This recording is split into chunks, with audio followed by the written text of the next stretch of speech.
Ikhwani wa akhawati fid din, a'azani wa a'azakumullah. Bapak dan Ibu yang dimuliakan oleh Allahu Jalla wa Ala, melanjutkan kajian kita, pembacaan kitab 175 Jalan Menuju Surga. Kitab yang disusun oleh Syekh Nayyif bin Mamduh Al-Su'ud, hafizahullah. Semoga Allah Jalla wa Ala selalu menjaga dan melindungi beliau. Yang dimana kita masuk pada pembahasan amalan ke-127 halaman 166, yaitu berkaitan dengan keutamaan orang yang memiliki anak perempuan dan mampu mendidik mereka dengan baik. Sebagaimana yang kita pahami, Bapak dan Ibu yang dimuliakan oleh Allahu Jalla wa Ala, anak itu adalah anugerah Allahu Jalla wa Ala yang Allahu Jalla wa Ala rizkikan kepada kita. Anak itu adalah aset yang sangat luar biasa, melebihi aset-aset dunia yang kita miliki, melebihi rumah, tanah yang lapang atau yang luas, atau harta yang berlimpah. Karena anak ini kelak dia tersebut sangat bermanfaat buat kita jika sekiranya kita mendidiknya dan mentarbiyahnya menjadi anak yang saleh. Tumbuh dan besarnya itu menjadi anak yang saleh dan salehah. Bukankah pada kesempatan yang lalu, pada saat kita membahas amalan ke-126, kita diingatkan oleh Nabi kita Muhammad sallallahu alaihi wasallam, "Idza matal insanu inqata'a anhu amaluhu illa min salasatin." Apabila manusia meninggal dunia, maka terputuslah seluruh pahala amal saleh yang pernah dia kerjakan.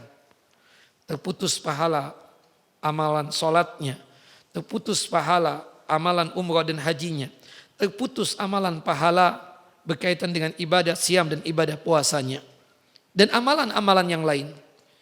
Kecuali 3 hal berikut ini. Salah satunya adalah wa waladin salihin yad'ulah, anak yang soleh yang selalu mendoakan kedua orang tuanya. Bahkan salah satu sebab seseorang tersebut bisa masuk ke dalam jannah dan surganya Allah Jalla wa Ala dikarenakan doanya anak yang saleh. Sebagaimana disebutkan di dalam hadis Abu Hurairah radhiyallahu an, hadis yang dikeluarkan oleh Al-Imam Ahmad, "Innallaha azza wa jalla la yarfa'u darajata li 'abdis salihi fil jannah." Sesungguhnya Allah yang maha perkasa lagi maha mulia, sungguh-sungguh mengangkat derajat seorang hamba yang soleh di dalam jannah atau di dalam surga. Ketika hamba yang soleh ini masuk ke dalam jannah dan surga, dia bingung, dia tersebut tidak paham apa yang membuat dia tersebut mendapatkan nikmat surga yang begitu luar biasa. Karena dia merasa amalan yang dia kerjakan selama hidup di dunia itu biasa-biasa saja. Kemudian dia bertanya kepada Allah Jalla wa Ala, "Ya Rabbi anna li hadhihi?" Ya Allah, ya Tuhanku, sebab apa aku mendapatkan nikmat ini? Fayaqul, kemudian Allah Jalla wa Ala mengatakan, "Bistighfari waladika laka." Anakmu yang saleh, anakmu yang salehah selalu mendoakan engkau agar Allah Jalla wa Ala selalu memberikan kebaikan buat engkau. Dan anakmu yang saleh dan salehah selalu mintakan ampunan dari Allah Jalla wa Ala agar Allah Jalla wa Ala mengampuni dosa-dosamu. Nah, ini berkaitan dengan keistimewaan anak yang saleh dan salehah. Khususnya lagi kita katakan anak-anak perempuan sebenarnya tidak ada perbedaan mau dapat anak laki atau anak perempuan. Tapi memang dulu orang-orang di zaman jahiliyah itu merasa tidak suka kalau mereka itu mendapatkan anak perempuan. Mereka lebih berbangga jika mendapatkan anak laki-laki. Karena menurut mereka, anak laki-laki inilah sumber ma'isyah mereka, sumber mata pencaharian mereka, dan seterusnya. Sumber kehidupan mereka. Sedangkan anak perempuan menurut mereka adalah kehinaan. Karena kelak dia akan menjadi beban buat mereka. Makanya dalam hadis-hadis pada amalan 127 ini, tidak lain memberikan spirit motivasi buat kita. Kita yang punya anak perempuan pun, itu subhanallah adalah satu hal yang sangat luar biasa di sisi Allahu Jalla Jalaluh. Dan jangan sampai dalam kalbu kita atau dalam hati kita ini membeda-bedakan antara anak laki dengan anak perempuan. Kita bacakan hadisnya, hadis yang dikeluarkan oleh Al-Imam Bukhari dan juga oleh Al-Imam Muslim. Qala Rasulullah sallallahu alaihi wasallam. Rasulullah sallallahu alaihi wasallam bersabda, "Man ibtuliya minal banati bi syai'in fa ahsana ilaihinna kunna lahu sitran minan nar." Barang siapa yang diberikan ujian dengan mendapatkan cobaan dari Allah dengan dianugerahkan anak-anak perempuan, lalu dia dapat berbuat baik kepada anak perempuan tersebut. Dia didik itu anak perempuan. Dia berikan nafkah kepada itu anak perempuan.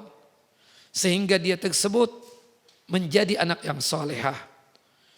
Dia terus mendidik anak tersebut dengan din dan agama. Dia kenalkan yang mana yang halal dan yang mana yang haram, yang mana perintah dan yang mana larangan, sampai anak itu betul-betul menjadi seorang yang qanitah, seorang perempuan yang betul-betul bertakwa kepada Allah Jalla wa'ala. Maka apa balasannya? Kunna lahu sitran minan nar. Niscaya anak-anak perempuan tersebut akan menjadi penghalang baginya dari siksa api neraka. Bahkan disebutkan dalam hadis yang juga dikeluarkan oleh Imam Muslim, Rasulullah sallallahu alaihi wasallam bersabda, "Man 'ala jariyataini hatta tablugha jaa yaumal qiyamah ana wa huwa wa dhamma asabi'ahu." Barang siapa yang sanggup untuk merawat, mendidik, menanggung dua anak perempuan hingga keduanya berumur balik, niscaya dia akan datang pada hari kiamat. Aku dan dia, yaitu orang tuanya, yang sanggup untuk melihara anak perempuan tersebut, yang sanggup untuk mendidik anak perempuan tersebut, dekatnya dia dengan aku, kata Nabi Muhammad SAW, seperti dekatnya jari jemari ini. Subhanallah. Rasulullah kemudian mengumpulkan jari jemari beliau dengan merapatkan seperti ini. Ya, maksudnya satu dengan yang lain saling dekat. Artinya kita yang mendapatkan anugerah anak perempuan ini adalah sebagai pintunya kita untuk masuk ke dalam jannah dan surganya Allah Jalla wa'ala. Bahkan dengan kita sanggup mentarbiyah, mendidik anak-anak perempuan kita hingga menjadi anak-anak yang salehah dan qanitah, maka kelak di surganya bersama Nabi Muhammad SAW, di surga yang paling tinggi, yaitu Jannatul Firdausil A'la. Kata para ulama, yang dimaksudkan ana wa huwa, aku dan dia. Kemudian beliau menyatukan jari jemari beliau, merapatkan seperti ini. Dia akan datang pada hari kiamat, aku dan dia sangat dekat sekali nanti di hari kiamat kelak. Seperti dekatnya jari jemari ini. Dikatakan juga dalam hadis yang lain, hadis dari Ibunda Aisyah radhiyallahu anha, semoga Allah Jalla wa ala meridai beliau, annaha qalat, beliau bertutur dan bercerita, ja'atni miskinatun, pernah ada seorang perempuan yang miskinah, fakirah, datang kepada Ibunda Aisyah dalam tujuan untuk meminta sesuatu, artinya mengemis. Ta'milu ibnataini laha, yang dimana si perempuan tadi yang miskina datang kepadaku sambil menuntun dan membawa 2 anak perempuannya. Fa'at'amtuha salasata maratin. Aku kemudian memberikan kepada itu perempuan 3 butir kurma. Fa'atat kulla wahidatin minhuma tamratan wa rafa'at ila fiha tamratan litakulaha fasta'amatha ibnataha fashaqqat at-tamrata allati kanat turidu an ta'kulaha bainahuma fa'ajabani sya'nuha. Kemudian setelah aku berikan 3 butir kurma tadi, yang dimana di setiap perempuan tadi, ibunya, 2 anak perempuannya masing-masing mendapatkan sebutir kurma.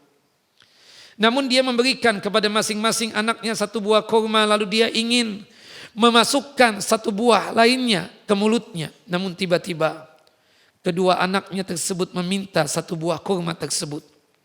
Lalu dia tidak jadi untuk memakan sebutir kurma tadi.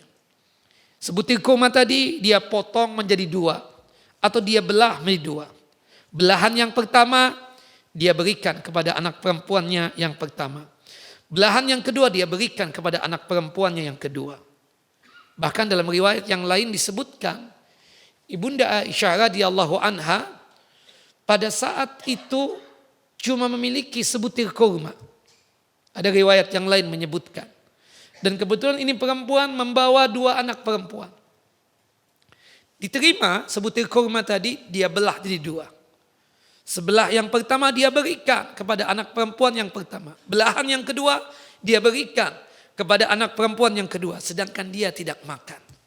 Nah, dalam hadis ini diterangkan Ibunda Aisyah memberikan 3 butir kurma. Masing-masing 1. Tapi ketika ibunya ingin memakan 1 butir kurma tadi, tahu-tahu 2 anak perempuan tadi ingin minta tambahan. Dia enggak jadi makan. Dia belah menjadi 2 sebutir kurma tadi untuk diberikan kepada 2 anak perempuannya tadi. Hal ini menakjubkan aku, kata Ibunda Aisyah radhiyallahu anha. Ya, hal ini membuat aku kagum dengan perkara itu wanita.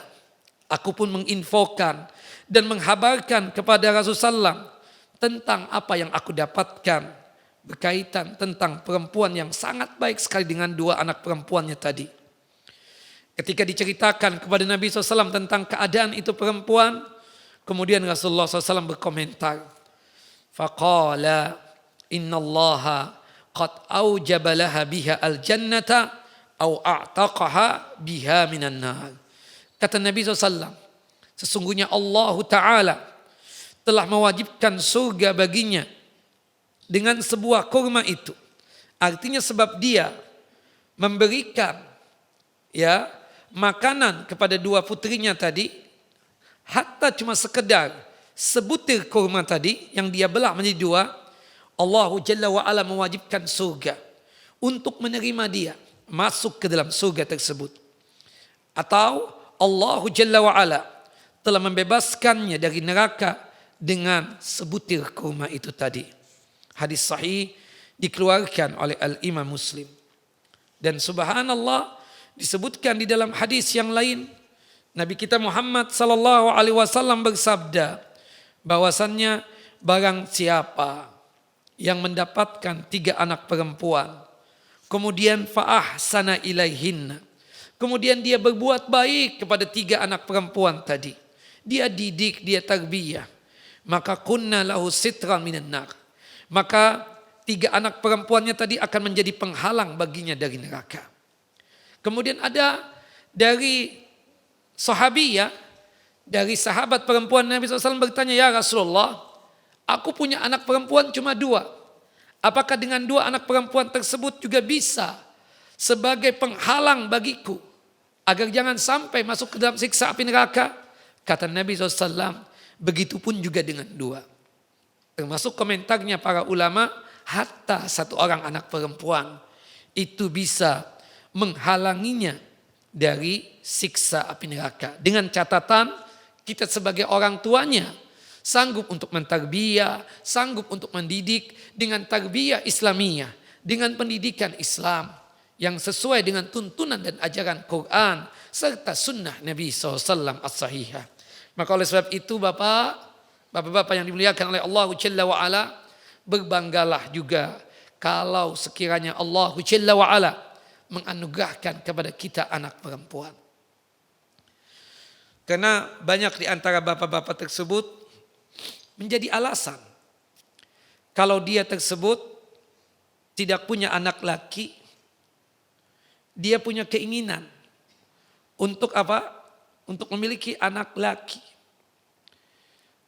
Istrinya mengatakan bahwasannya inilah yang Allah anugerahkan kepada kita ini. Aku tidak bisa memastikan apakah hamil sekarang anak laki atau anak perempuan, karena itu semua ketentuannya dari Allah Jalla Jalaluh. Memang tidak dipungkiri sebagian kita ini bapak-bapak ingin punya anak laki-laki. Ibu-ibu pun juga begitu sama. Karena anak laki-laki itu kan lambang pemberani, penganyom, dan seterusnya. Tetapi sekali lagi, yang sekarang ini antum dapat anak perempuan, itu nikmat yang sangat luar biasa. Memang benar, mentarbiyah, tanggung jawab, berkaitan dengan anak perempuan, itu lebih berat ketimbang anak laki-laki. Maka oleh sebab itu, Islam memberikan keutamaan bagi kita yang memiliki anak perempuan. Kadang di antara kita condong, nah kalau begitu, kalau misalnya ini nggak bisa juga, ya izinkanlah untuk buka pos yang baru lah, untuk mencari anak laki-laki. Kadang kan seperti itu. Padahal ya kita nggak melarang, antum silahkan saja. Tapi kan bukan melulu alasannya begitu. Itu kan innamal a'malu binniyat kita katakan. Kenapa anak itu lahir laki-laki? Kenapa itu anak lahir perempuan? Semua ketentuan Allah, semua takdir Allah Jalla wa'ala. Tapi salah satu sebabnya apa? Dikatakan dalam hadis yang sahih. Hadis dari Abdullah bin Salam radhiyallahu an. Abdullah bin Salam ini tadinya adalah seorang pendeta Yahudi, rahib Yahudi. Dia seseorang yang memahami Taurat. Dia mengerti bahwasannya di akhir zaman ya ada seorang nabi penutup namanya Muhammad bin Abdullah.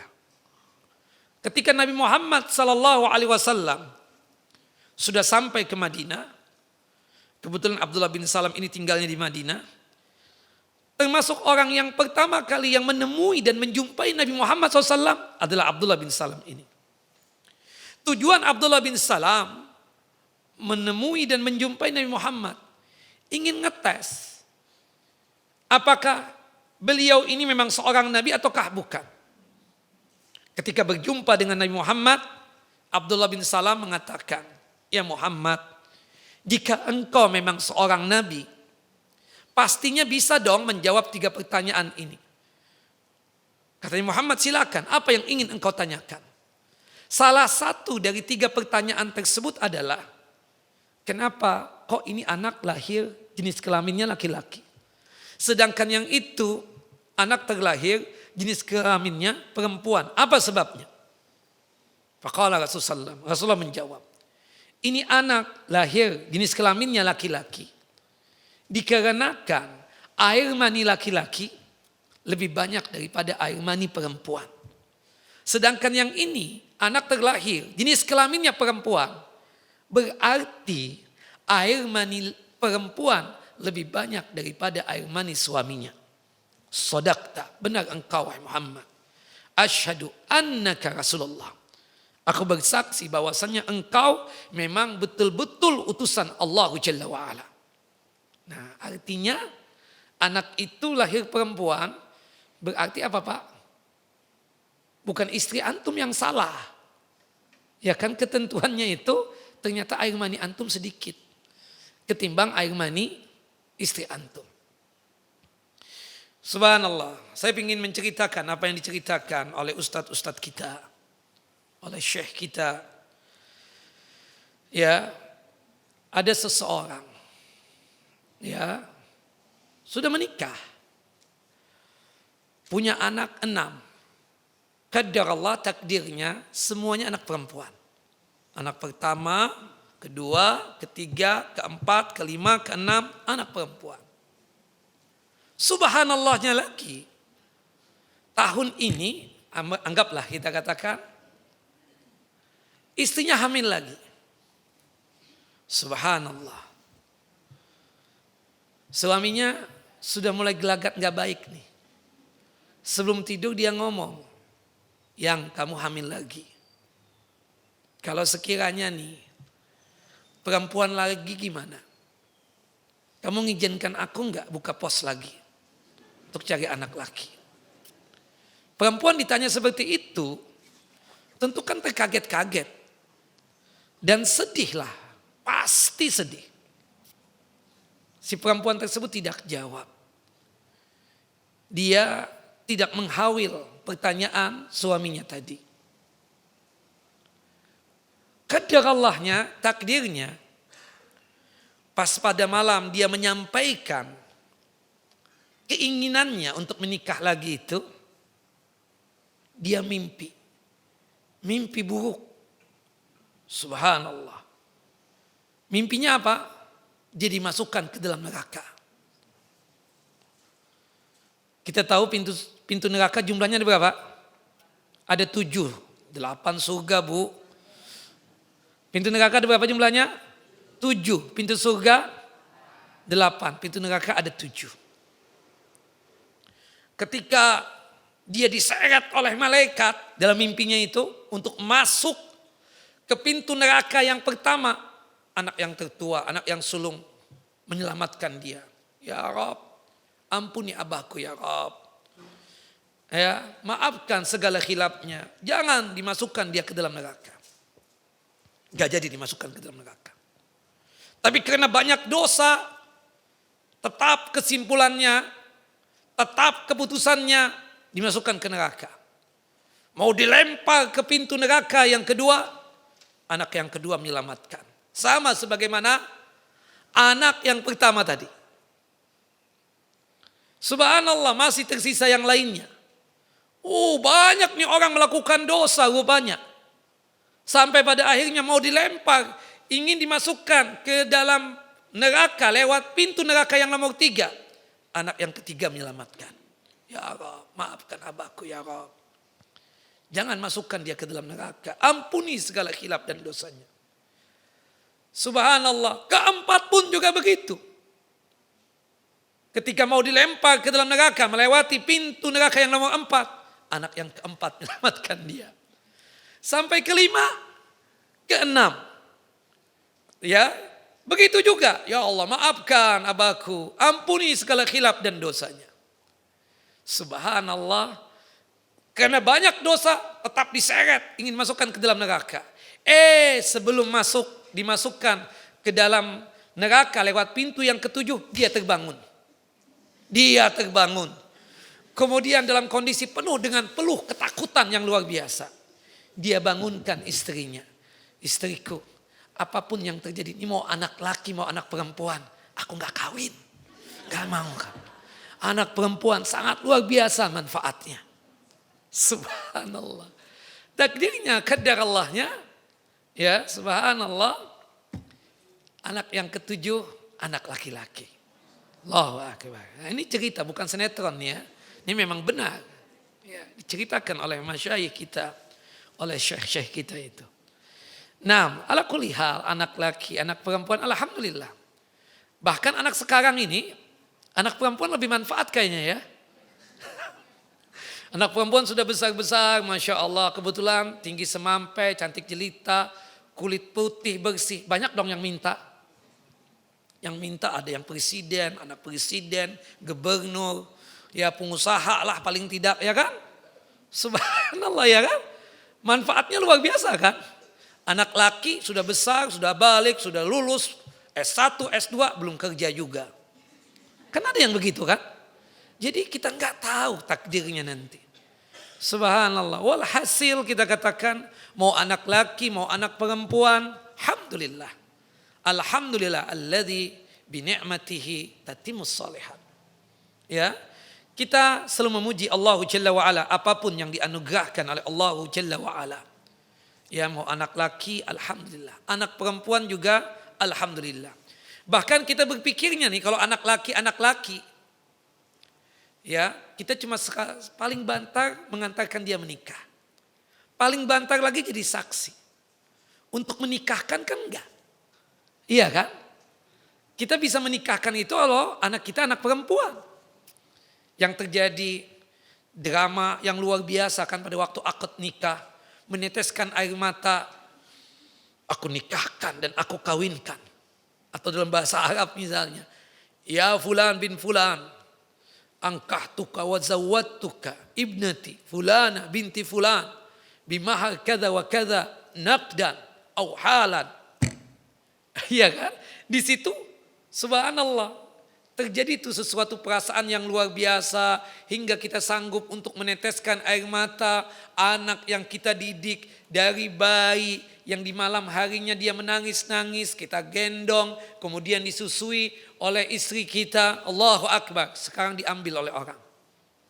Kalau anak laki-laki kan biasa saja. Bukan begitu? Menikah deh. Kalau anak perempuan kita berpikirnya lain. Subhanallah. Nah, anak perempuan itu yang lebih perhatian bapak-bapak. Untuk merawat kita. Bukan begitu? Nah, perhatian untuk ya berkaitan dengan makannya kita, pakaiannya kita, kesehatan kita. Itu anak perempuan, bukan begitu? Anak laki sih paling bantar, fulus doang kan? Ada fulus nggak bah? Ada. Paling ngantar-ngantar doang, ngantar kemana? Ke rumah sakit, ke dokter. Wallahu a'lam, tapi semuanya sama.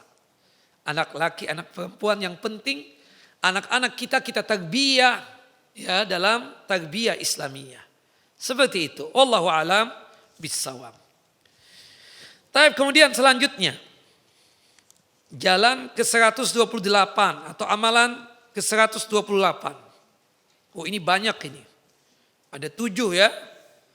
Keutamaan ya menumbuhkan anak-anak di atas ketaatan kepada Allah atau tumbuhnya di atas ibadah kepada Allah Jalla wa Ala. Ini hadis dari Abu Hurairah radhiyallahu an.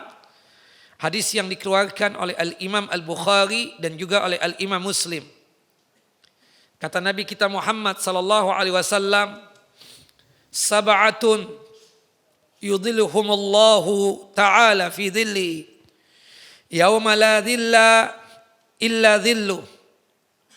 Ada 7 golongan yang akan Allah Jalla wa Ala berikan naungan kepada mereka di hari kiamat kelak, yang dimana pada hari itu tidak ada naungan kecuali naungannya Allah Jalla wa Ala.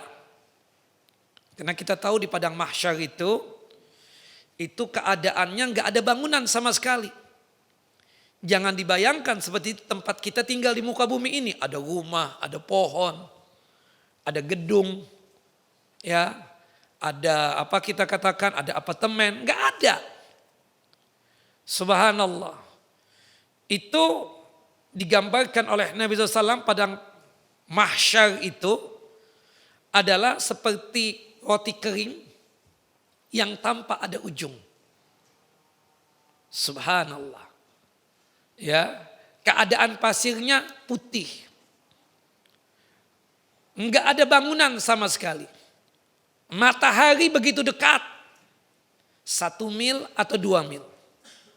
Sehingga pada saat itu manusia dan makhluk yang lain menanti pengadilan Allah Jalla wa Ala dalam kondisi ketakutan yang sangat luar biasa. Orang kafir menanti pengadilan Allah Jalla wa Ala itu diibaratkan oleh Nabi, saking panjangnya mereka merasa itu sampai 50.000 tahun. Sedangkan orang muslim menanti pengadilan Allah Jalla wa Ala itu seperti kita menanti dari zuhur ke asar. Sangat sebentar sekali. Tapi kondisi manusia pada saat itu sudah diketahui keadaannya. dari keringat yang bercucuran yang keluar dari tubuhnya. Ada yang menutupi mata kakinya, artinya saking banyak keringatnya itu, sehingga ibarat kata ada banjir tapi semata kaki. Ada yang menutupi betisnya, ada pahanya, ada seperut, sedada, bahkan ada yang tenggelam dengan keringatnya. Subhanallah. Nah di situ kan sudah menunjukkan bahwasanya orang itu masyirahum, ya, masirnya itu masiruhum kemana? Tempat kembalinya itu kemana nanti? Kondisi panas yang sangat luar biasa. Tadinya ketika dibangkitkan dari kuburan mereka dalam kondisi telanjang, tanpa dikhitan, ya, tanpa beralas kaki. Sampai-sampai Ibunda Aisyah bertanya, ya Rasulullah, ar-rijal wan nisa yanzuru ba'duhum ba'da. Laki-laki dan perempuan kumpul jadi satu di padang mahsyar, saling melihat satu dengan yang lainnya. Apakah tidak terjadi sesuatu yang tidak diinginkan di tempat tersebut?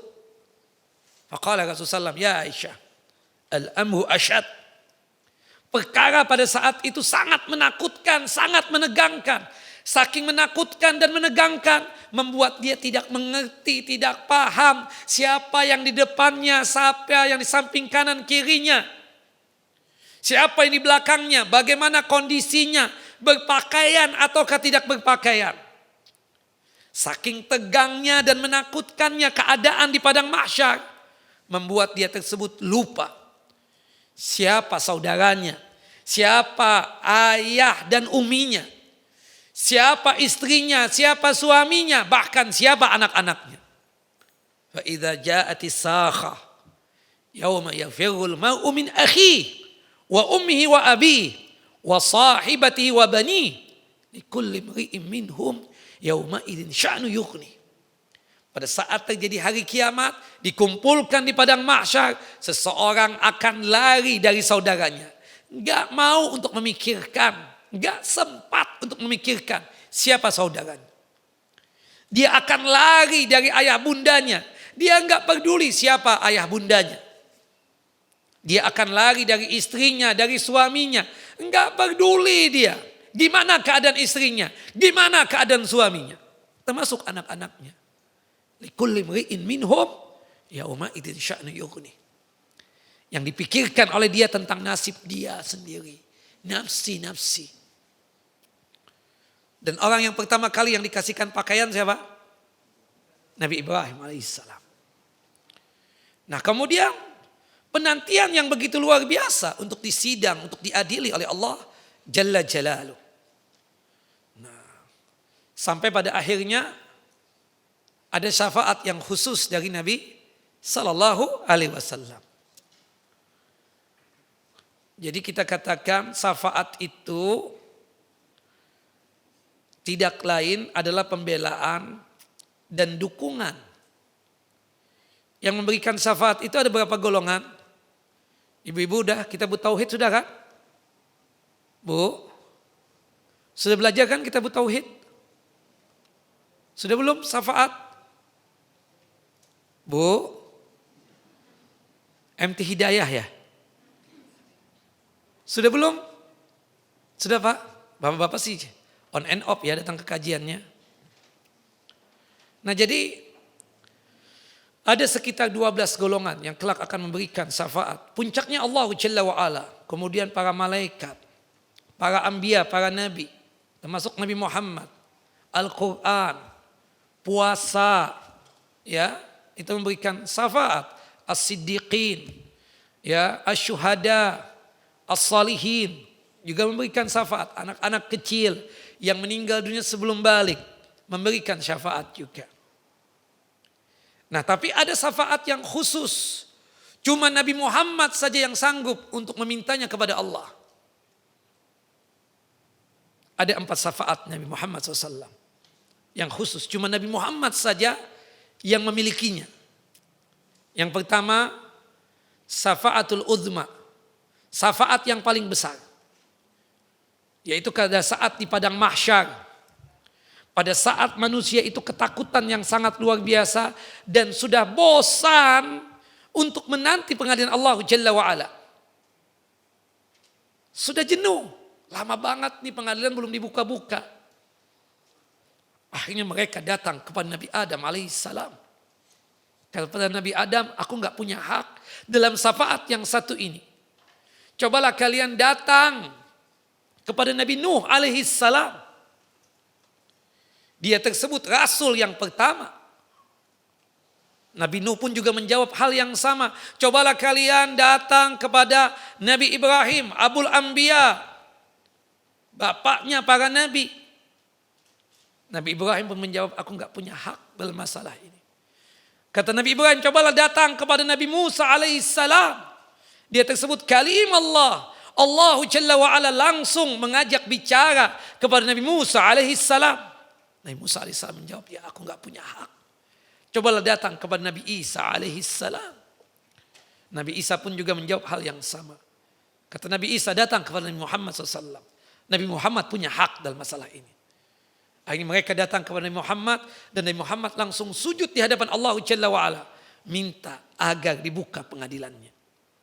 Nah ini namanya syafaat apa? Al-Uzma atau Syafa'atul Kubra. Yaitu permintaan Nabi Muhammad SAW agar dibuka apa? Pengadilannya. Syafaat yang kedua yang khusus untuk Nabi kita Muhammad SAW. Syafaat apa? Yang dimana pintu-pintu surga itu tidak dibuka oleh malaikat penjaga pintu-pintu surga tadi sampai Nabi Muhammad memintanya. Orang sudah melewati hisab, sudah melewati sirat, sudah melewati jisr. Jisr itu kantara, jembatan penghubung dari ujung sirat menuju yang namanya surga. Sirat itu apa? Kantara atau jisrun itu kita artikan jembatan yang mengantarkan kita ke pintu-pintu surga. Mereka bertumpuk dan berkumpul di depan pintu surga. Penjaga pintu surga enggak mau untuk membukakan pintu-pintu surga tersebut. Sampai akhirnya Nabi Muhammad SAW meminta. Kata dia, siapa kamu? Aku Muhammad bin Abdullah, Rasulullah. Kata penjaga pintu surga tersebut, ya, sebab engkau kita diperintahkan oleh Allah Jalla wa'ala membuka pintu surga. Nah ini syafaat khusus apa? Nabi Muhammad juga yang memintanya. Hatta Nabi yang lain gak bisa. Syafaat yang khusus lagi yang dimiliki oleh Nabi Muhammad SAW ada dari kita ini yang masuk surga tanpa hisab. Melewati babul aiman. Pintu surga berjumlah berapa bu? 8. Salah satu pintu surga itu namanya babul aiman. Dari kalangan umat Nabi Muhammad SAW ini ada yang masuk surga tanpa hisab. Dikarenakan syafaat Nabi Muhammad SAW. Lewat pintu surga yang bernama apa? Babul Aiman. Itu khusus juga untuk Nabi Muhammad SAW. Yang terakhir kita tahu kan syafaat ini syarat utamanya adalah mukmin, muslim, muwahhid. Orang kafir tidak mendapatkan syafaat.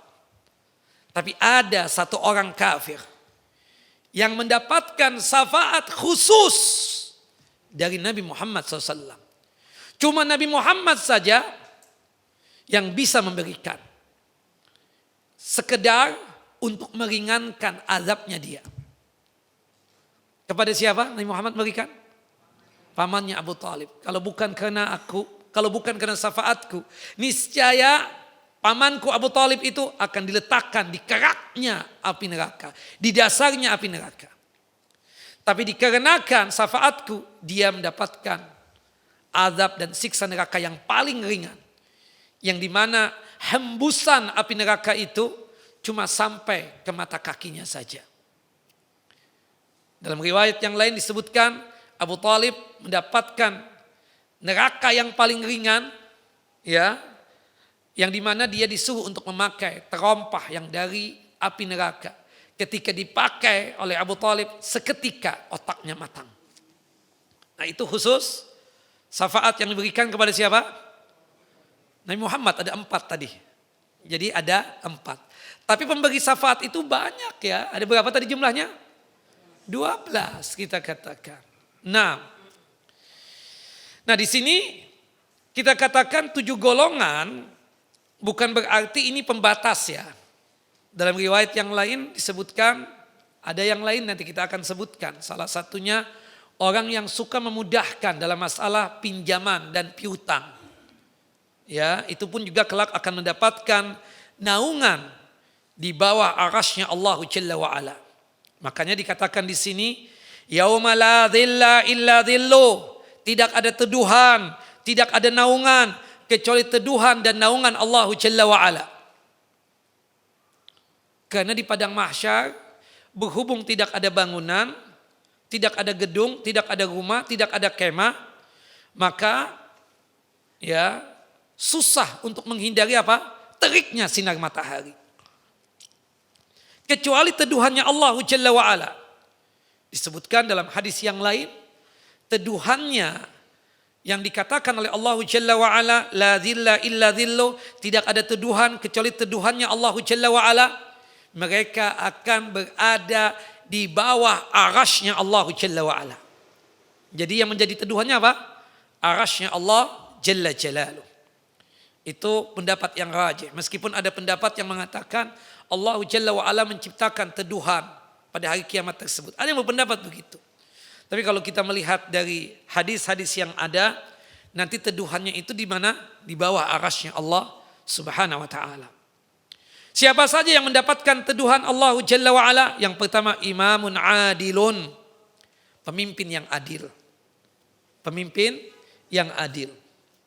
Entah al-imamatul uzma, pemimpin yang paling tinggi, presiden, raja yang ada di muka bumi, atau perdana menteri dan seterusnya. Atau bisa jadi gubernur, wali kota, bupati, camat, lurah, kepala desa, kemudian RW, RT. Termasuk paling sedikitnya pemimpin yang ada di instansi-instansi, ya, menteri atau kepala dinas, termasuk juga kepala sekolah, kepala perusahaan. Termasuk paling kecilnya adalah apa? Adalah pemimpin keluarga, suami dan ayah. Nah, itu bisa masuk kategori itu semua ya. Jelas Bapak Ibu? Yang kedua, ini poinnya nih, yang berkaitan dengan amalan ke-128 atau jalan 128 ini. Wasyabun nasya'a fi ibadatillah. Seorang pemuda yang tumbuhnya, besarnya di dalam ibadah kepada Allah. Dalam riwayat yang lain, syabun nasya'a fi ta'atillah. Seorang pemuda yang tumbuhnya, besarnya di dalam ketaatan kepada Allah Jalla wa'ala. Naam. Kenapa anak muda Bapak Ibu?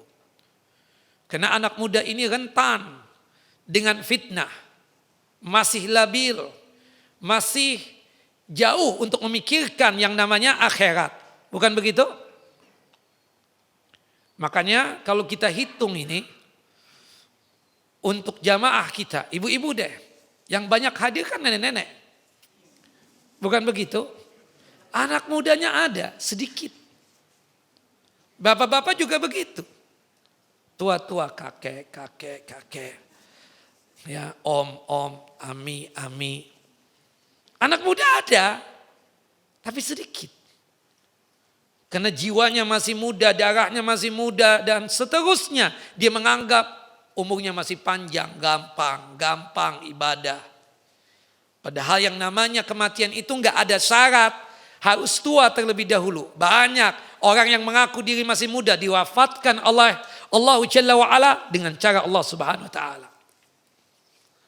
Nah, yang tua-tua mau beribadah, mau taat, wajar. Nenek-nenek, kakek-kakek mau dekat kepada Allah Jalla wa'ala, sangat dimaklumi, wajar banget. Kenapa sebentar lagi dia mau qaid, mau meninggal dunia? Karena dia sudah mendapatkan 5 fase kehidupan ini.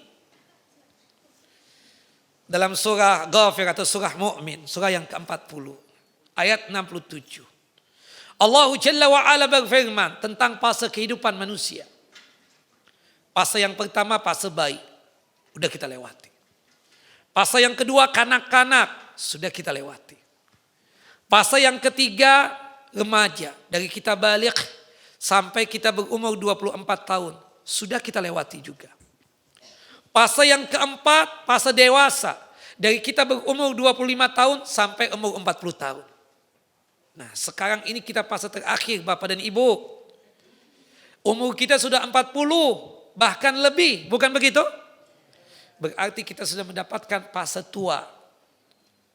Apalagi kalau umurnya sudah 60 tahun. Sebentar lagi tuh. Ya, artinya malaikat maut sudah bolak-balik melihatin dia. Karena kata Nabi SAW di dalam hadis yang sahih, hadis dari Abu Hurairah radhiyallahu an, hadis yang dikeluarkan oleh Al-Imam At-Tirmidzi dan juga oleh Al-Imam Ibnu Majah, qala Rasulullah SAW, Rasulullah SAW bersabda, a'maru ummati ma baina 60 wa 70 wa aqalluhum man dzalik. Umur umatku itu antara 60 dan 70 tahun saja. Rasulullah meninggal umur berapa? 63. Khalifah yang pertama Abu Bakar As-Siddiq meninggal umur berapa? 63 juga. Umar bin Khattab radhiyallahu an, khalifah yang kedua meninggal umur berapa? 63 juga. Khalifah yang keempat Ali bin Abi Thalib radhiyallahu an, meninggal umur berapa? 63 juga. Kita rata-rata antara 60 dan 70. Kalau sudah masuk 60 itu Bapak Ibu udah warning banget tuh. Bentar lagi nih. Hari ini nih habis kajian kayaknya. Atau mungkin besok. Mungkin lusa. Mungkin pekan depan. Mungkin bulan depan. Mungkin tahun ini. Siapkan. Jangan macam-macam deh. Subhanallah.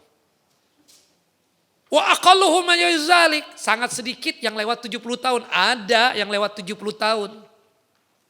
Tapi itu pun mendapatkan gelar khusus dari Nabi kita Muhammad SAW. Apa gelarnya? Kalau sudah lewat umur 70 tahun. Bukan lansia Indonesia. Istilah kita itu. Istilahnya Nabi Muhammad SAW. Ya, tawanan Allah Jalla wa'ala. Nah. Ya, kalau Amerika apa istilahnya kalau lewat 70 itu? Senior citizen ya. Ya, benar ya.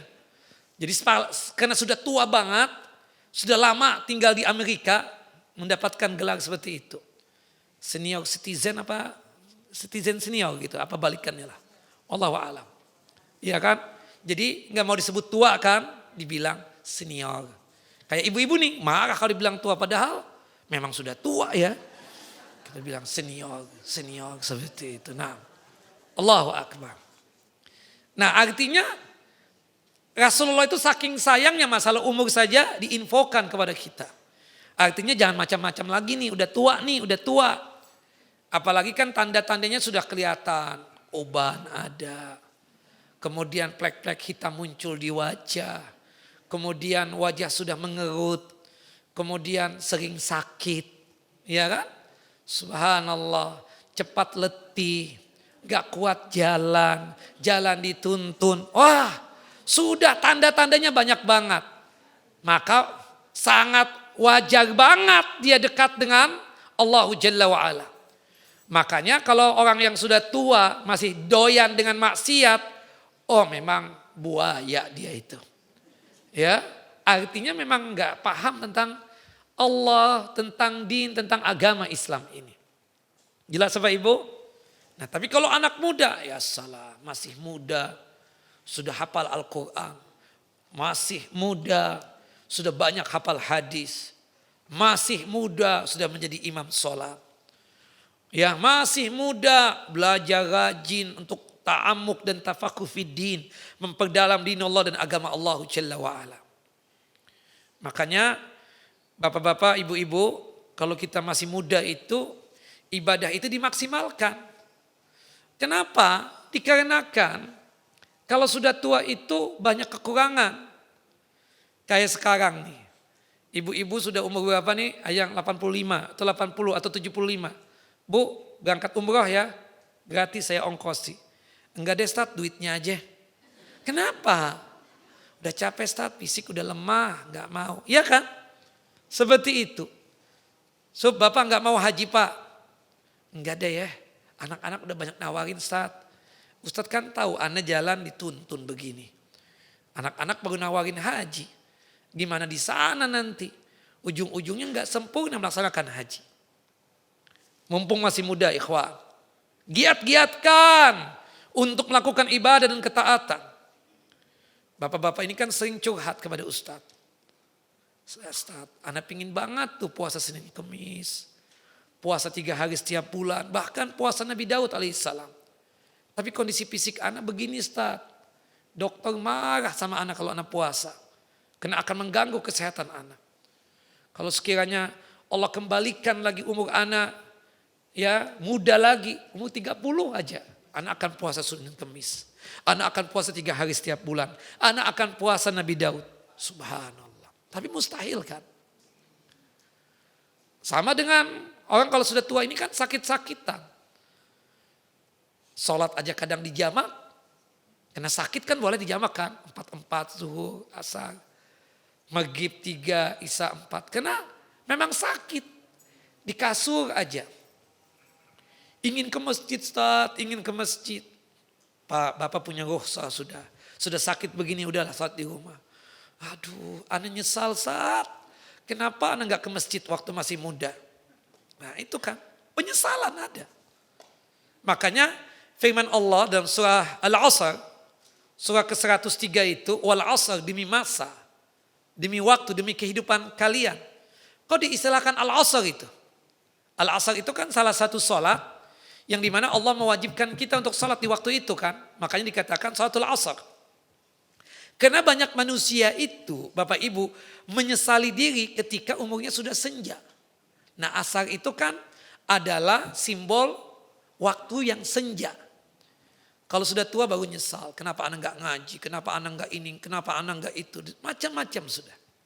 Ya sudahlah Bu, alhamdulillah Ibu dapat hidayah di penghujung umur Ibu ini. Ya, Ibu bisa ngaji, dia di masjid ini ikut MT Hidayah, alhamdulillah. Ya, kekurangannya nanti semoga Allah Jalla wa'ala hapuskan. Nah, sekarang tugas kita menguatkan anak-anak muda kita agar mau dia tersebut ta'amuk dan tafakuh fiddin. Agar dia tersebut bersemangat untuk beribadah kepada Allah Jalla wa'ala. Karena yang dijanjikan yang akan mendapatkan naungan di padang mahsyar, syabun nasya'a fi ibadatillah. Anak muda yang tumbuhnya, besarnya selalu beribadah kepada Allah Jalla wa'ala. Nah, kemudian yang ketiga adalah warajulun qalbuhu mu'allaqun fil masajid. Seseorang yang hatinya, qalbunya selalu tergantung dengan masjid. Seseorang yang hatinya bergantung pada masjid. Secara umum kita yang laki-laki. Setiap kali datang waktu sholat wajib kita berjamaah di masjid. Salah satu keistimewaan dan keutamaan sholat berjamaah di masjid. Mudah-mudahan dengan sebab kita sholat berjamaah di masjid. Dan sholatnya di awal waktu. Membuat kita tersebut mendapatkan naungan di padang mahsyar kelak. Subhanallah. Tergantung betul hatinya dengan masjid. Tapi ibu-ibu masuk poin ini enggak? Masuk juga. Jika ibu-ibu sholat yang 5 waktu itu di awal waktu.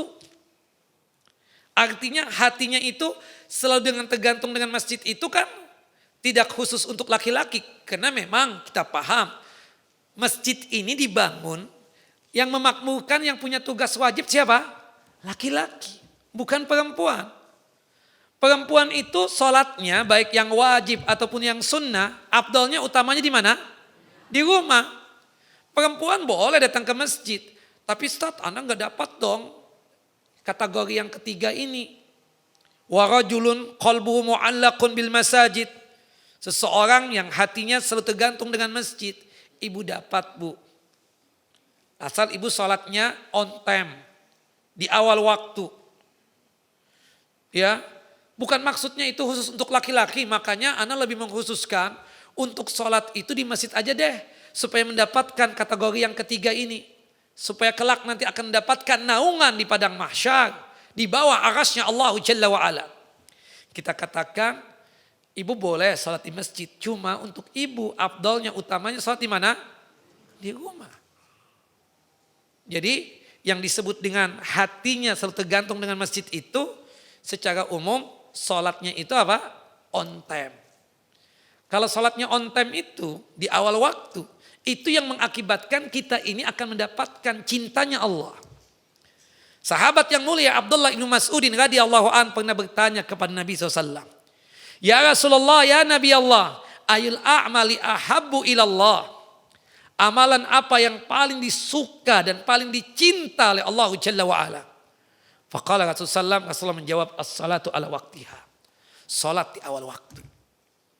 Nah, salat di awal waktu, mudah-mudahan ibu-ibu cintanya Allah ibu dapatkan, sekaligus mudah-mudahan kita dimasukkan kategori yang ketiga ini. Karena salatnya kita on time di awal waktu, Allah Jalla wa'ala akan memberikan naungan di bawah arasnya. Nah, kemudian yang keempat, warajulani tahabba fillahi ijtama alaihi wa tafarraqa alaihi. Dua orang yang saling suka, menyukai, saling cinta, mencintai karena Allah.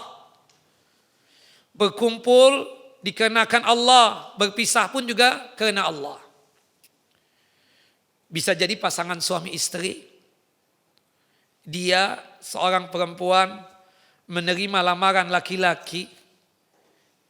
Selain kena ketertarikan terhadap itu laki-laki, kegantengannya, kemudian juga ada fulus, sekaligus karena ada din dan agama. Tapi puncaknya karena din dan agama. Ya, karena dia menerima, oh ini soleh banget nih laki-laki, aku terima. Begitupun juga itu laki-laki mengawini itu perempuan, bukan hanya sekedar karena kecantikannya, tinggi semampai, kulit putih bersih, enggak. Tapi yang paling utama karena dinnya dan agamanya. Subhanallah.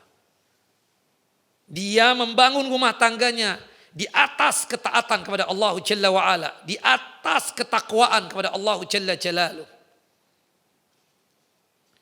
Berkumpulnya karena Allah Jalla wa'ala. Kalau toh terpisah dengan kematian karena Allah Jalla wa'ala juga. Termasuk kita yang laki-laki dengan laki-laki, perempuan dengan perempuan. Kita sekarang berkumpul seperti ini karena atas cinta kepada Allah Jalla wa'ala. Ana sayang sama antum bukan dikenakan sayangnya seorang gay dengan laki-laki yang lain gay. Enggak. Bukan itu maksudnya. Ya, perempuan yang satu yang lesbian dengan sayang dengan perempuan yang lesbian lain. Bukan itu maksudnya. Di sini kita melihat nih orang Masya Allah soleh banget. Sholatnya, puasanya, kemudian zakatnya, sedekahnya, kemudian ibadah-ibadah yang lainnya. Kumpulnya karena cinta kepada Allah. Berpisahnya pun juga karena cinta kepada Allah Jalla wa'ala. Nah ini yang kelak akan mendapatkan apa? Mendapatkan naungan di bawah arasnya Allah Jalla Jalaluh. Jadi jelas ya, bisa jadi pasangan suami istri, bisa jadi mungkin jenis kelaminnya sama, tapi bukan karena masalah cinta fisik. Enggak ada masalah cinta fisik itu. Tapi ini cinta karena din dan agama. Karena dia muslim, ya kita wajib untuk memiliki rasa hormat, rasa sayang, rasa hormat kepada dia. Seperti itu. Karena dia menjalankan agama ini, kita cinta kepada dia, kita suka kepada dia. Demen bukan berarti syahwat, enggak. Tapi karena Allah Jalla wa'ala. Seperti itu. Nah. Kemudian yang kelima. Wa rajulun da'athu imra'atun. Dhatu mansibin wa jamalin. Faqala inni akhafallah. Seorang laki-laki yang diajak berzina oleh seorang perempuan yang punya kedudukan lagi cantik. Bayangkan. Ini perempuan cantik jelita. Tinggi semampai. Kulit bersih. Punya kedudukan lagi. Anak raja. Anak presiden. Anak gubernur. Atau mungkin dia punya jabatan hebat. Di dunia ini. Tahu-tahu antum diajakin zina sama dia. Gimana? Lihat dia saja gemetaran kan seperti itu. Hati ini ya bergoncang-goncang.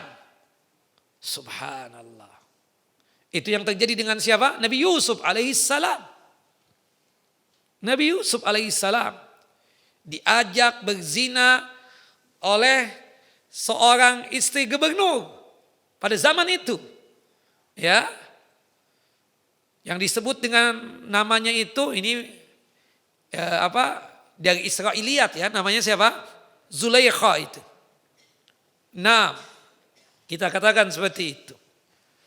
Zulaikha cantik jelita, kulit putih bersih.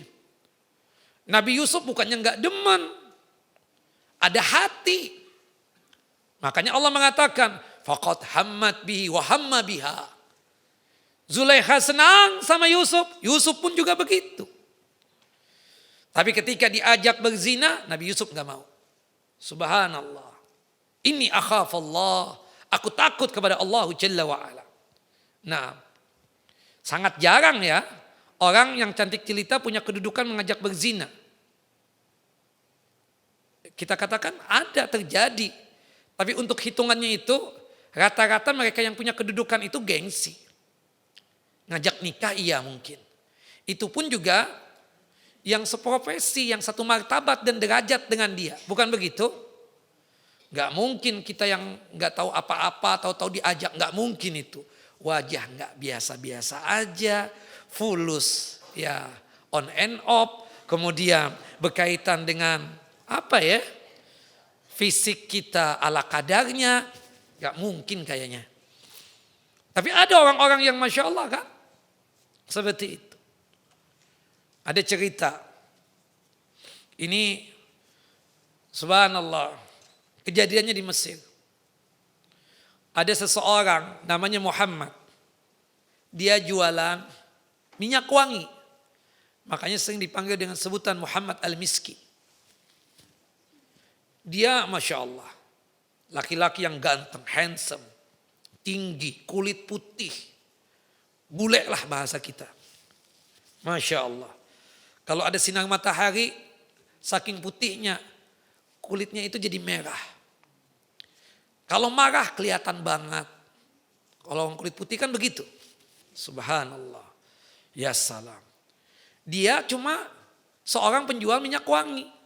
Yang sering menjajakan dagangannya itu keliling kampung. Rupanya si Muhammad Al-Miski ini diperhatikan oleh seorang pemaisuri, anak seorang raja, seorang yang terpandang lah di Mesir itu. Dia kepicut kepada Muhammad Al-Miski ini. Sampai pada suatu hari dia suruh pengawalnya untuk memanggil Muhammad Al-Miski dengan alasan ingin membeli dagangan Muhammad Al-Miski ini. Semua pintu ditutup. Pengawalnya tersebut ya disuruh untuk meninggalkan dia. Tinggal dia ya si anak raja tadi atau anak pejabat tadi lah kita anggap atau anak orang hebat lah tadi. Ini orang yang perempuan yang cantik jelita, kedudukannya luar biasa. Tapi dia kepicut dengan Muhammad Al-Miski ini. Ketika sudah berduaan, Muhammad Al-Miski merasa curiga nih, kenapa nih kau berduaan doang? Kemana pengawalmu? Kok ditutup pintunya? Ini jadi nggak beli barang nih? Kata dia, punya inti sih nggak ada brandednya sama sekali. Masa beli minyak wangi ya kelas-kelas inti ini? Lalu tujuannya apa? Kau memanggil saya ke sini? Aku ngajakin kamu berzina kok. Sudah lepas pakaian. Ayo zinai aku, kata tuh perempuan. Muhammad Al-Miski gemetaran, ketakutan. Kata Muhammad, ittaqillah, takut sama Allah. Subhanallah. Gak ada sudah. Dia gak kepikiran. Kamu zinai aku atau aku teriak. Sehingga membuat pengawalku akan masuk dan akan menangkap kamu. Bisa jadi engkau akan dibunuh oleh mereka. Akhirnya Muhammad Al-Miski berpikir, tunggu sebentar. Aku lagi sakit perut nih. Ya kan? Aku kalau sudah sakit perut begini, gak ada nafsu-nafsunya kalau melihat perempuan. Maksudnya apa? Aku ingin buang hajat dulu. Boleh enggak? Habis itu kita berzina deh. Perempuan ini menunjukkan itu kamar mandi. Kamu buang air besar di sana. Nah zaman dulu itu kan tahu kan, ibu-ibu ini tahu nih kan, nenek-nenek nih semua ya kan, subhanallah. Itu kamar mandi dulu kan jamban, itu kan kelihatan betul kotorannya kan kalau kita nengok ke bawah itu. Ada kubangannya begitu. Muhammad Al-Miski bukannya mau buang air besar, tapi dia mandi kotoran. Dia nyebur di kubangan tersebut. Dia olesin seluruh tubuhnya dengan kotoran manusia tadi itu. Dia keluar menemui itu perempuan. Ayo aku siap berzina. Kebauan dong tuh perempuan. Pergi kamu dari rumahku, keluar. Dia keluar, Muhammad Al-Miskinya bukannya gak kebauan juga. Dia lari sekencang-kencangnya untuk mandi. Subhanallah, melewati orang-orang, subhanallah orang-orang itu gak merasa kebauan. Sampai diceritakan oleh Syekh itu, sampai dia meninggal dunia, bau wanginya masih ada. Jadi tadinya bau kotoran tadi itu, kotoran manusia dirubah oleh Allah Jalla wa'ala. Menjadi bau wangi yang sangat luar biasa. Kenapa? Karena dia meninggalkan perbuatan zina. Ini akhafallah. Allahu Akbar. Anda gak bayangkan kalau antum itu Muhammad Al-Miski. Kayaknya khilaf itu antum. Allahu Akbar. Nah. Taib. Nah itu. Wa rajulun da'athum imra'atun dhatu mansibin wa jamalin. Faqala inni akhafallah. Kemudian yang keenam, wa rajulun tasaddaqa bi sadaqatin fa akhfaha hatta la ta'lama shimaluhu ma tunfiqu yaminuh. Seseorang yang bersedekah dengan satu sedekah, kemudian dia sembunyikan sedekahnya, enggak ada yang tahu. Saking enggak taunya dia bersedekah, tangan kirinya tidak tahu apa yang disedekahkan oleh tangan kanan. Saking apa? Sembunyi betul dia bersedekah. Ini luar biasa ini. Kita nih yang bersedekah, at least bapak-bapak yang tahu istri kita dong. Apalagi kalau jumlahnya besar. Aku ingin kasih nih saudara kamu ya. Pasti ngomong dong kita. Berapa bang? 50 juta deh buat dia modal. Pasti ngomong dong, banyak uangnya. Kenapa? Supaya istrinya tersebut bisa mengawasi iparnya tadi itu. Bukan begitu? Tapi yang sedikit-sedikit sih 1.000 perak, 2.000 perak istri kita nggak tahu itu. Pastilah, masa laporan juga 5.000, 10.000. Masa nggak mungkin. Tapi ada orang mau sedekahnya banyak, sedikit dia sembunyikan. Nggak ada yang tahu. Nah kita ini kadang cerita sama suami, cerita sama istri bersedekah. Bukan apa-apa, takut fitnah. Kayak misalnya di antara ibu-ibu sedekah di masjid ini. Dia serahkan seluruh perhiasannya. Subhanallah perhiasannya itu kalau dihitung kiloan sudah 3 kiloan. Dikasihkan kepada DKM masjid. Kita jamaah salat di masjid ini. Tahu-tahu DKM masjid datang. Tumben-tumben ketemu dengan kita. Sukan ya amu, jazakallah khairan. Ada apa pak? Kok bapak bilang begitu? Saya nggak merasa ngasih apa-apa. Masya Allah istri antum tadi bilang, ini dia bawa emas 3 kilo. Dikasihkan sama kita, katanya amanah dari antum. Kaget dong kita. Apalagi nih, subhanallah. Kadang kan keluh kesah aja kita kan. Wallah si Bahlul benar-benar ini kan. Karena begitu, ada perasaan begitu kadang. Kok nggak ngomong kamu mau sedekah? Aku sih nggak ganggu gugat itu harta kamu. Cuma ngomong dong, suaminya marah kan? Seperti itu.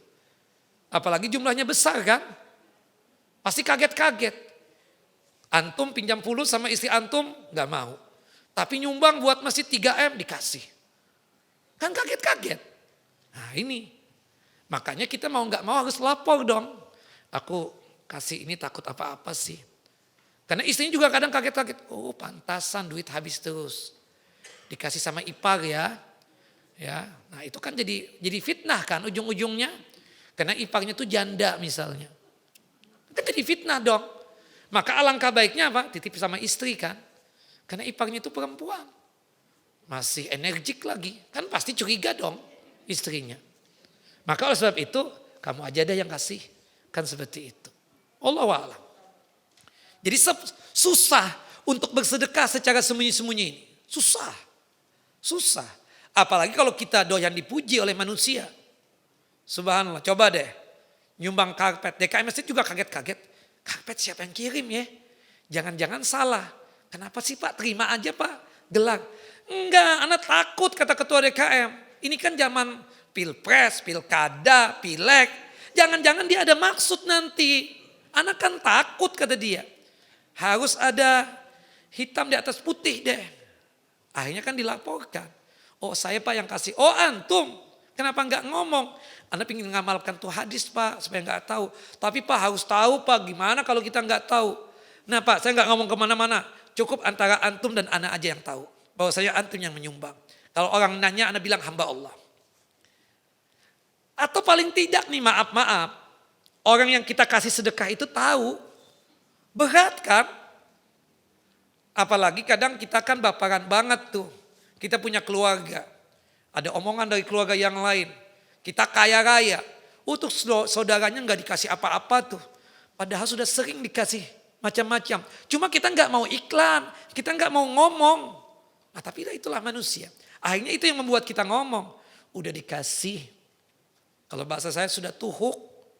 Sudah sering. Kan seperti itu. Cuma kita nggak mau ngomong.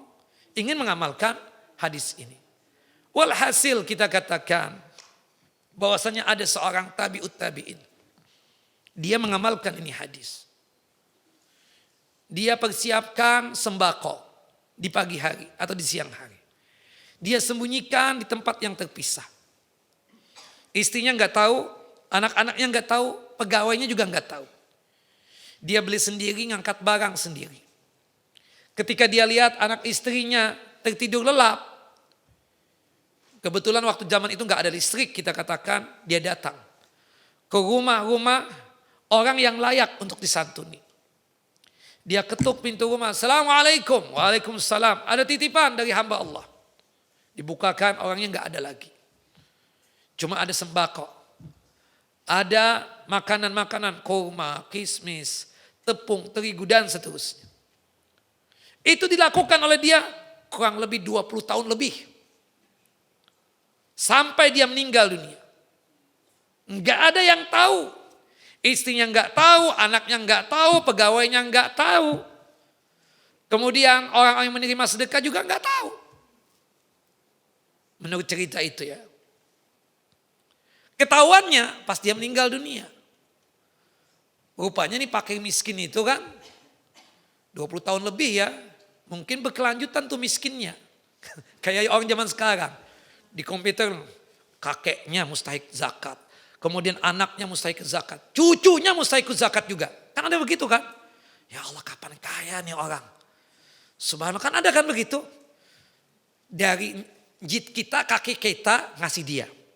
Kitanya, abah kita ngasih anaknya dia. Dianya meninggal, lagi ke cucunya. Kitanya kemudian, abah kita amanain. Jangan lupa ya. Sama keluarga si fulan, kalau ada zakat kasihkan kepada dia. Ya enggak Pak? Ya enggak mu? Seumur hidup jadi miskin terus. Allahu Akbar, kapan kayanya nih orang? Ala kulli hal, ini kan suatu kenyataan yang ada. Nah orang itu baru ketahuan si fulan yang bersedekah ketika dia sudah meninggal dunia. Kenapa? Karena enggak ada yang datang lagi malam-malam. Yang membawakan sembako, makanan dan seterusnya. Nah tujuannya untuk apa? Untuk mengamalkan hadis ini. Allahu Akbar. Nah kita berat ketahuan lah. Apalagi kita yang gak bisa nyetir mobil. Bawa sembako banyak. Supaya kita tahu dong. Subhanallah. Kadang ditanyakan sama harim kita, istri kita. Kemana tuh Bapak? Bawa sembako banyak begitu. Ke itu, ke janda-janda. Nah kan jadi curiga kan. Kita ngomong dong, mau gak mau. Daripada berantem sama istri kita. Sopir kan pasti gak mau ngelak, gak bakal ngelak. Gak kemana-mana Bapak ke sini, ke situ dan seterusnya. Kita ngomong, enggak nenek-nenek ya yang kita bawakan sembako ini.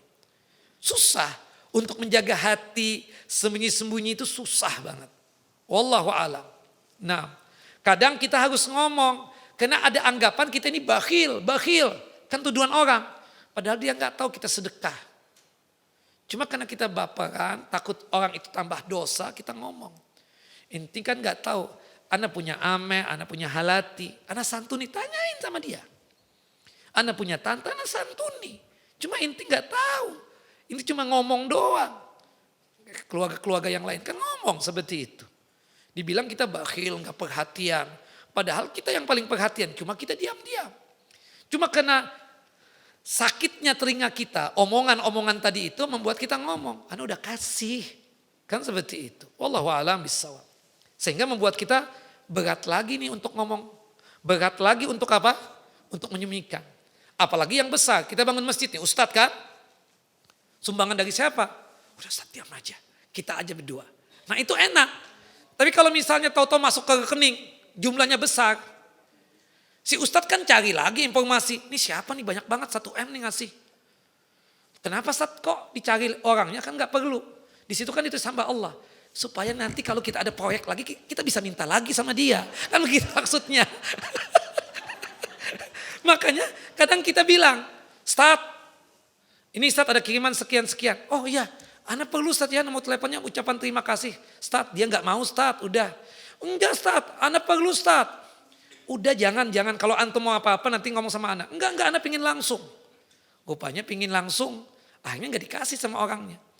Ustadz minta maaf Ustadz, orangnya gak mau Ustadz, orangnya gak mau. Nah, maksudnya apa sih Ustadz? Nah, supaya kan nanti kalau ada proyek lagi nggak perlu melalui antum Bapak, nggak perlu melalui antum Ustadz. Jadi ana langsung aja minta. Oh itu maksudnya. Nah si orang itu Ustadz pinginnya jaga rahasia ini semua, nggak ada yang tahu. Makanya kalau misalnya sudah, ini siapa nih ngasih? Saat insya Allah halal Ustadz.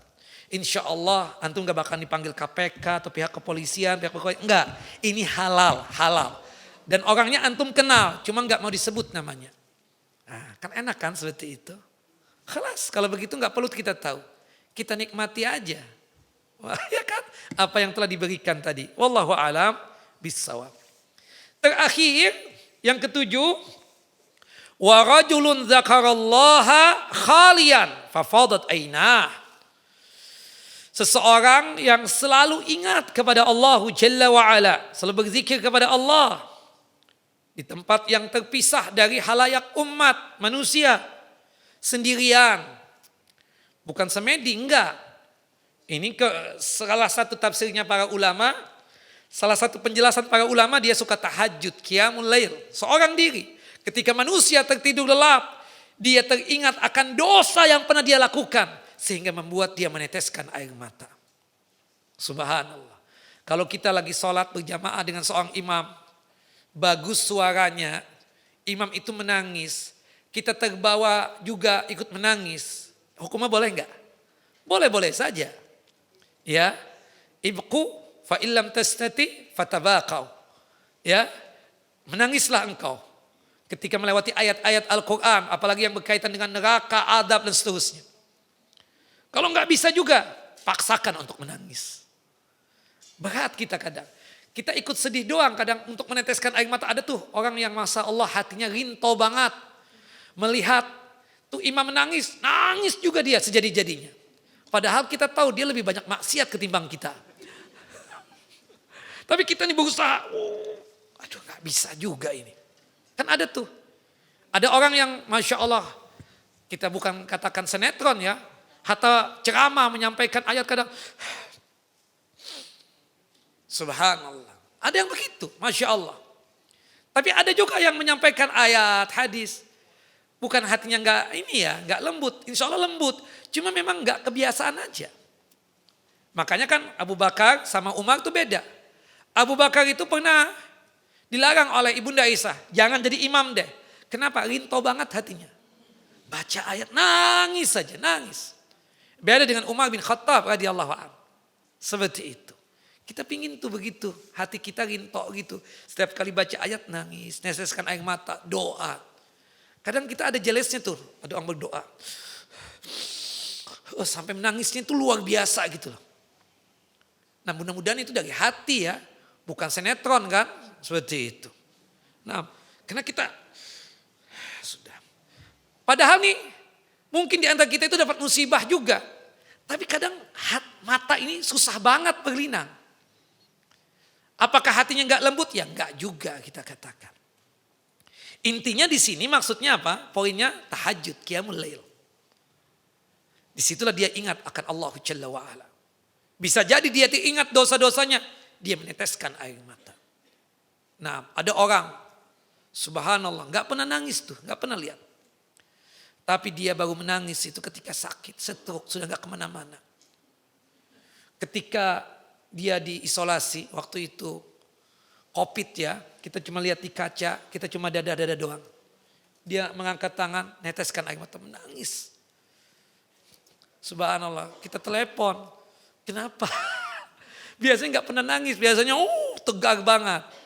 Anda takut mati kata dia. Subhanallah. Nah jadi ada juga tuh kan. Nah, kita wallahualam kapan nanti kan seperti itu. Yang betul-betul meneteskan air mata.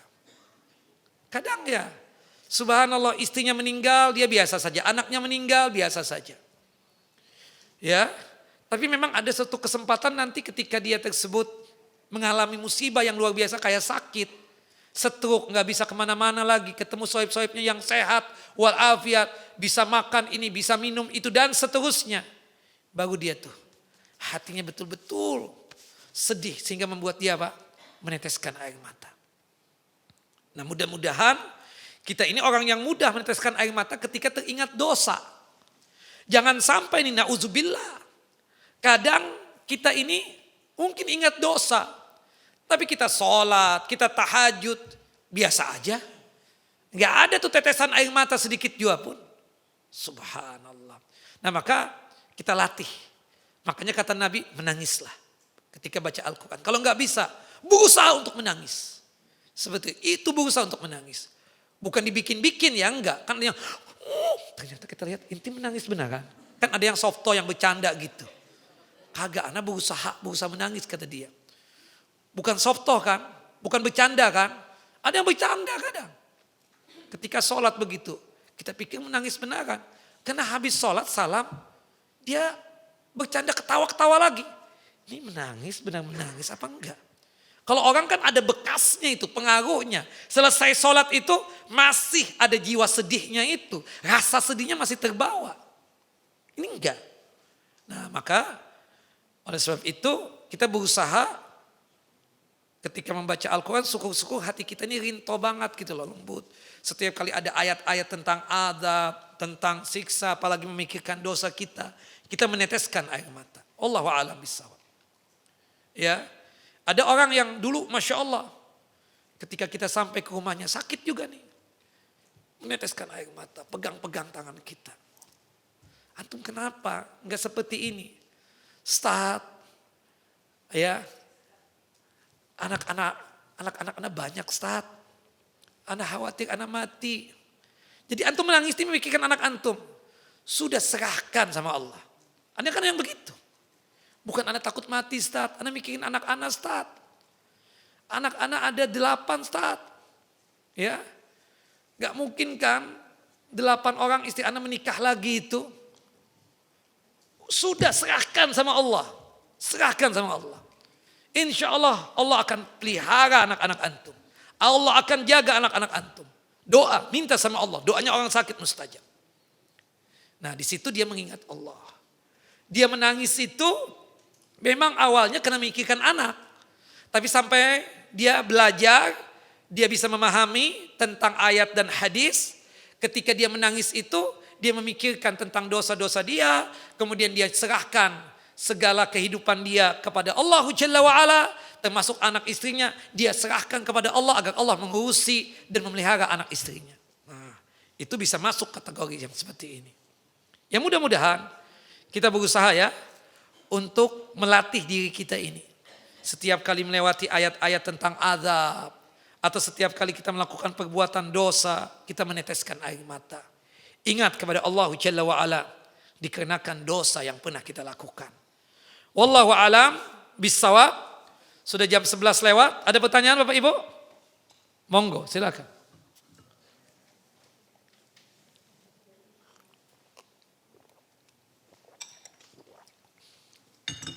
Tidak ada, ya Pak? Waalaikumsalam warahmatullahi wabarakatuh.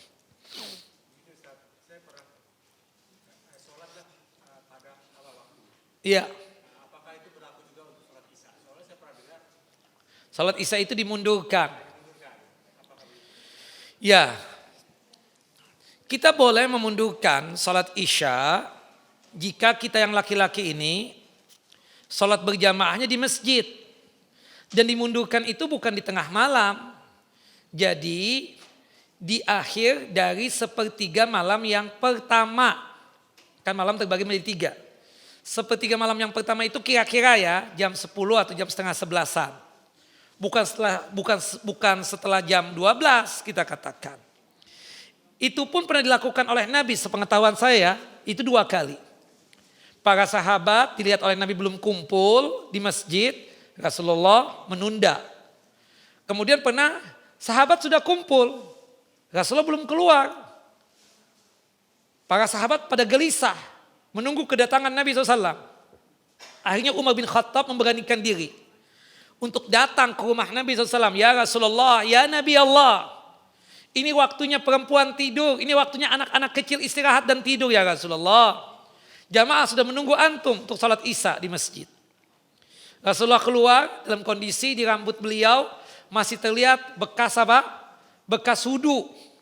Berarti menunjukkan bahwasannya sholat tanpa peci boleh dong? Boleh. Karena Rasulullah pernah melakukan itu. Kemudian kita katakan Rasulullah kemudian berkomentar setelah pelaksanaan sholat Isya itu.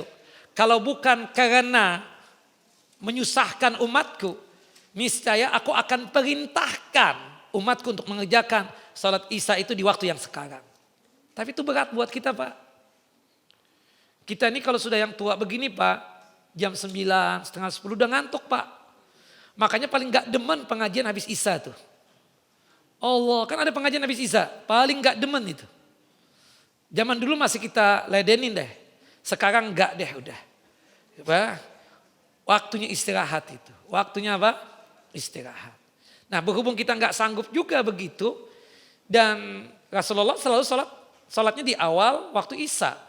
Itu pernah dilakukan oleh Nabi memang kita katakan 2 kali. Sepengetahuan saya sekali lagi. Ya kalau kita sanggup sebagai laki-laki sholat berjamaah di masjid. Ditunda dengan waktu yang sekian itu. Ya tidak mengapa. Tapi kalau kita khawatir gak bakalan dong masjid akan terbuka. Yang jelas jam setengah 9 sudah tutup tuh masjid. Paling banter jam 9. Maka kita sholat di awal waktu saja. Di Isya tersebut. Wallahu a'lam bisa. Termasuk ibu-ibu nih. Kan sholat di rumah, sholat sekarang sendirian juga. Saya ingin tunda itu. Boleh begitu. Tapi pastikan ibu gak tidur. Gak ngomong macam-macam. Ya kan? Ini enggak. Menanti jam 10 atau setengah 11 sambil nonton sinetron. Kan lucu. Ahsan sholat di awal waktu. Seperti itu. Wallahu a'lam bissawab. Kadang Pak, kalau kita tunda-tunda itu bikin malas. Antum nih ba'diyah. Nanti deh di rumah aja. Coba kalau sampai ke rumah ada kesibukan, ada tamu. Atau misalnya istri antum ada sesuatu. Atau anak antum ada sesuatu. Lupa tuh ba'diyah. Nah, makanya kita kadang sholat di sini aja. Pasti nanti kalau di rumah ada aja macam-macamnya. Syaitan menggoda itu macam-macam. Sunahnya di rumah, sunahnya di rumah. Benar kalau kita memang kita bisa memastikan bisa sholat ba'diyahnya di rumah. Bismillah. Praktekkan. Tapi kalau antum ujung-ujungnya malas. Kadang kan, makan dulu deh sudah disediakan. Sebentar deh sholat sunnah dulu ba'diyah. Kan sudah makan disediakan, makan dulu. Makan, asik kekenyangan. Lupa tuh ba'diyah. Nah kadang ada yang begitu kan. Wallahu a'lam bissawab. Tapi kalau misalnya bisa, alhamdulillah. Kan seperti itu. Bagaimana dengan orang tua yang lebih dari 92 tahun. Baru mu'allaf. Apakah masih wajib sholat? Sekarang umurnya 94 tahun. Masya Allah. Berkah ini. Selama akal pikirannya masih ada. Sehat walafiat. paham tentang tata cara sholat, wajib dia sholat. Meskipun 94 tahun, ada yang 96, ada yang saya temuin 98. Masih sholat, masih ke masjid, bayangkan. Masya Allah. Artinya umur tua itu tidaklah menggugurkan kewajiban. Seperti sholat, puasa, dan lain sebagainya. Kalau dia bisa puasa, alhamdulillah. Kalau kuat secara fisik. Kalau misalnya nggak kuat secara fisik untuk berpuasa, diganti dengan apa? Fidyah. Tapi kalau sholat, selama akal sehatnya masih ada, maka dia wajib melaksanakan ibadah sholat. Gak kuat berdiri, duduk. Gak kuat duduk, berbaring. Wallahu a'lam bissawab.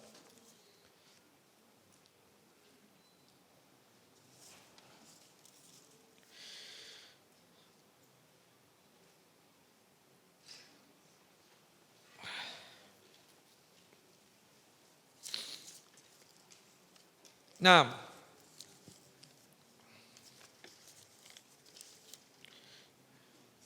Ustadz, saya kalau baca Al-Quran suka menangis. Tapi setelah saya tahu isi artinya, kok nggak bisa menangis lagi ya? Kenapa begitu? Ya, kita katakan, alhamdulillah kalau kita bisa baca Quran menangis. Kita terpikir akan dosa-dosa kita atau kita ingat kepada Allah Jalla wa'ala. Kita itu kan kadang kalau merindukan sesuatu sama umi kita atau abah kita, meneteskan air mata enggak? Meneteskan air mata. Begitupun juga kalau kita rindu dengan Allah Jalla wa'ala. Apalagi terikat dan terkait dengan masalah dosa kita. Itu pasti meneteskan air mata. Nah makanya ada orang setiap kali baca Al-Quran. Seperti Abu Bakar Siddiq, rinto banget hatinya. Nangis. Setiap jadi imam sholat nangis. Dan saya pernah mendapatkan dosen-dosen saya, ustadz-ustadz saya itu. Kalau si fulan yang jadi imam pasti begitu. Tapi ada, kalau si fulan enggak juga biasa aja gitu loh. Subhanallah.